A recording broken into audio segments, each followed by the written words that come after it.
Good afternoon. My name is Sarah Kalunga, and this is my video for the Chapter 2 discussion. When a new disease hits the population or a community, it is considered fatal only because they're going off of what they're dealing with at that moment. There are signs and symptoms that they can only go off in that moment. That categorize the disease or the illness as fatal. As time proceeds,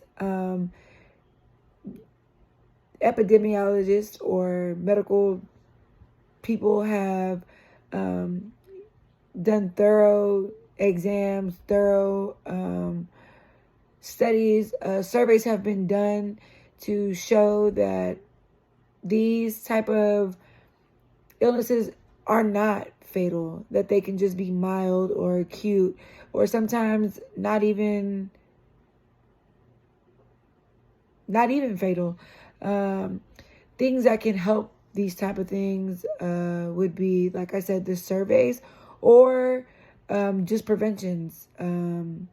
They said, like, from the reading in Chapter 2, it said that immunizations are now like precautionaries, or cleaning just your environment and having a clean space, or precautionaries to any kind of illness or disease. But Chapter 2 specifically talks about a disease that happened in 1976 in Philadelphia.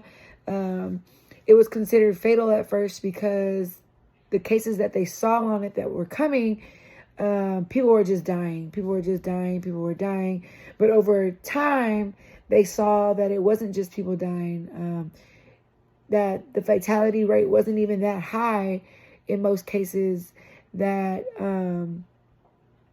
it was just kind of like, they were like I stated, they were going off what they initially saw.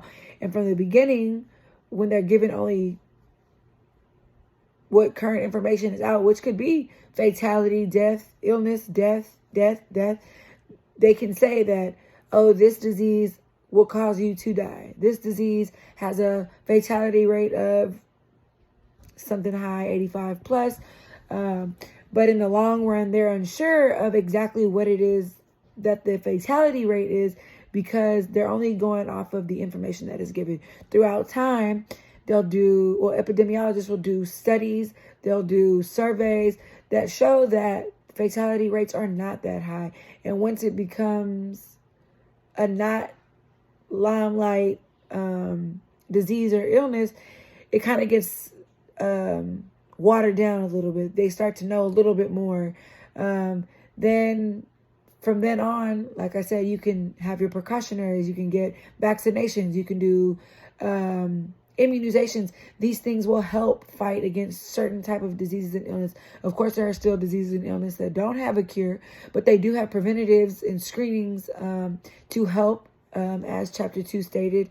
So that is my opinion on how diseases can be kind of laxed after a moment of time.